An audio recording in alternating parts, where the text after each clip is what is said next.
May gabi mga igsuon no. Niya ako karon sa mm, lugar na maingon nimo nga naay kalinaw, naay ah, panig-usa labi na sa imuhang gituan na asa ka maka bati og kalinaw sa laktod na istorya. Naara ko sa balay mga igsuon no. Kini siya dugay na ko ni giunahuna. Dugay na ko nagunahuna ani kung asa jud ko unsa jud akong pilion ang mo serbisyo sa Ginoo pinaagi sa pag share sa iyang pulong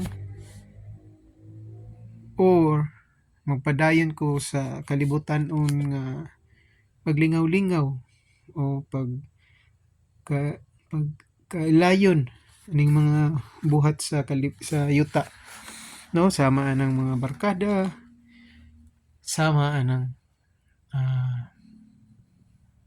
di man gyud nato na mawala labi na og magkauban mo sa imong barkada niya manginumay maapil man jud ka ako nagi ko ana.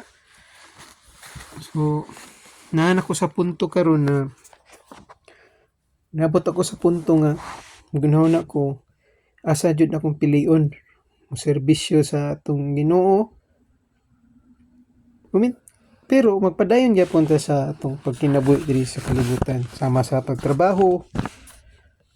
Di gyapon nato na usbon ang bali ang atong usabon lang ang kanang mo separate na ka ba sa mga kalibutan-on nga kalingawan no. So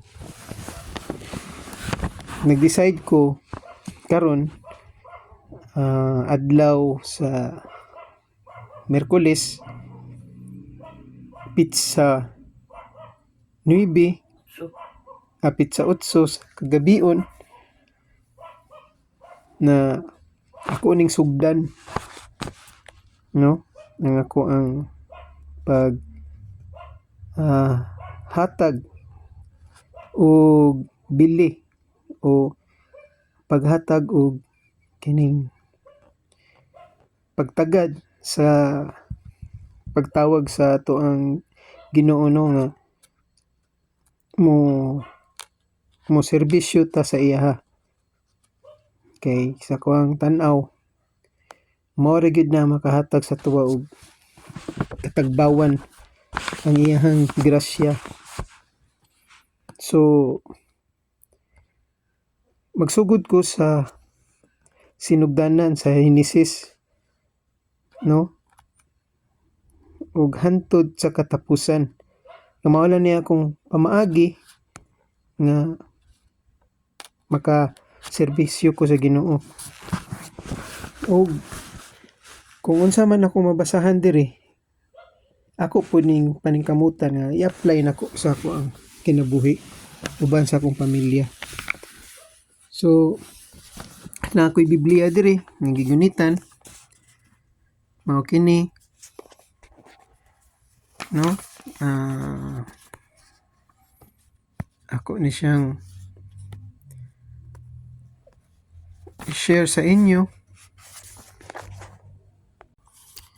Igsuon mao ni akong giingon nga akong kauban karon ang Biblia mao kini pulong sa Ginoo nga iyang gibilin aron kita naay giya dili lamang sa mga nagpakarong ingnon nga mga pastor, preacher, pari o masking kinsa nga tao nga nagpaila nga sila may sulugoon sa Ginoo.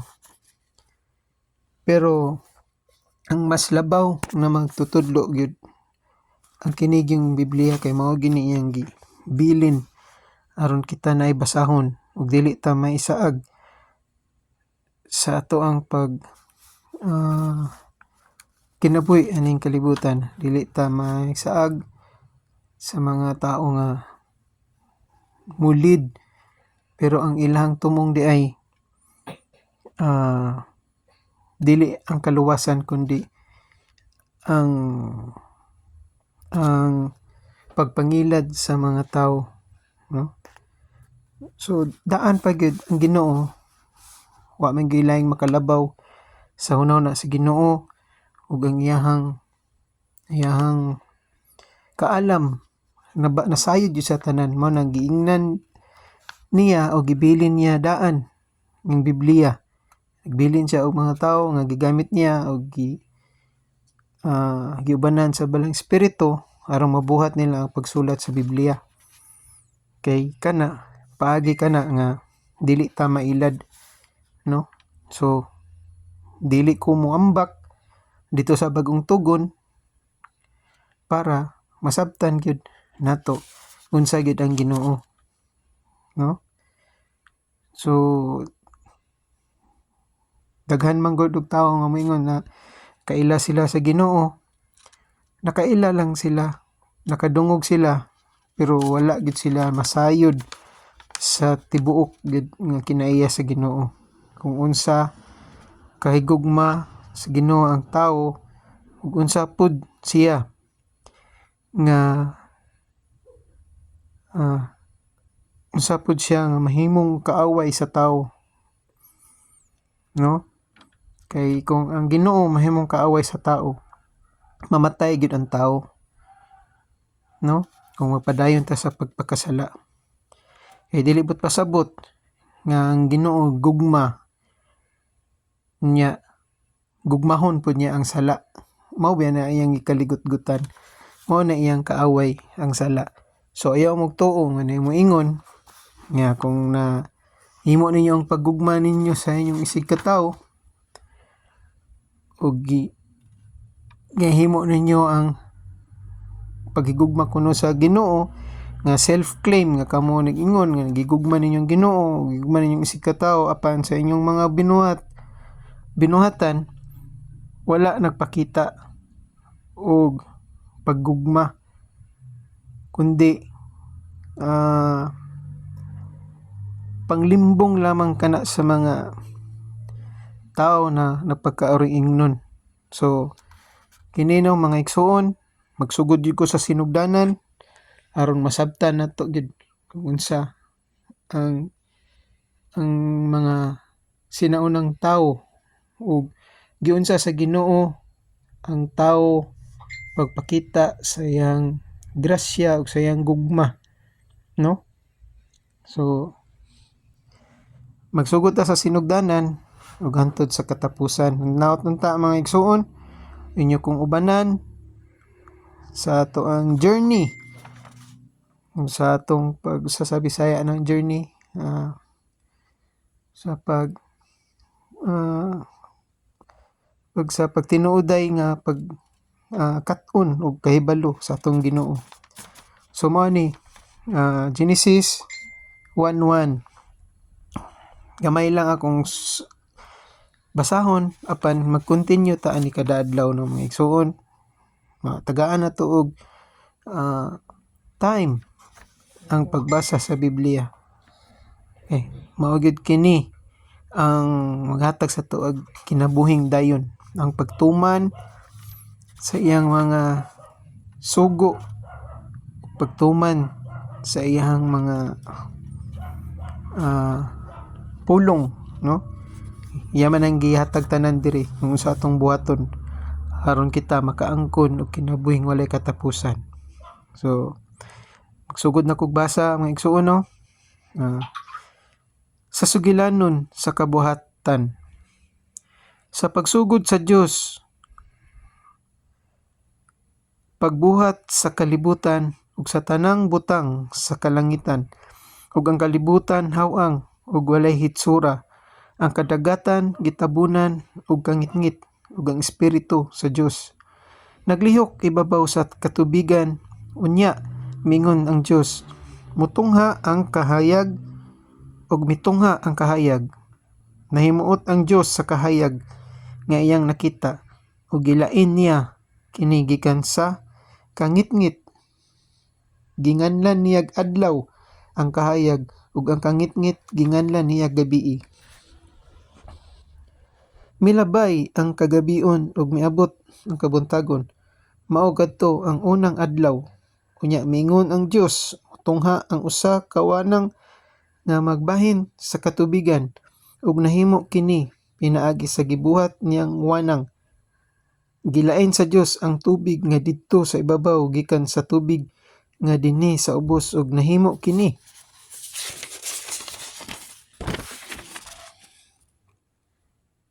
Ginganlan niyag langit ang wanang, milabay na usab ang kagabion ug miabot ang kabuntagon. Mao kadto ang ikaduhang adlaw.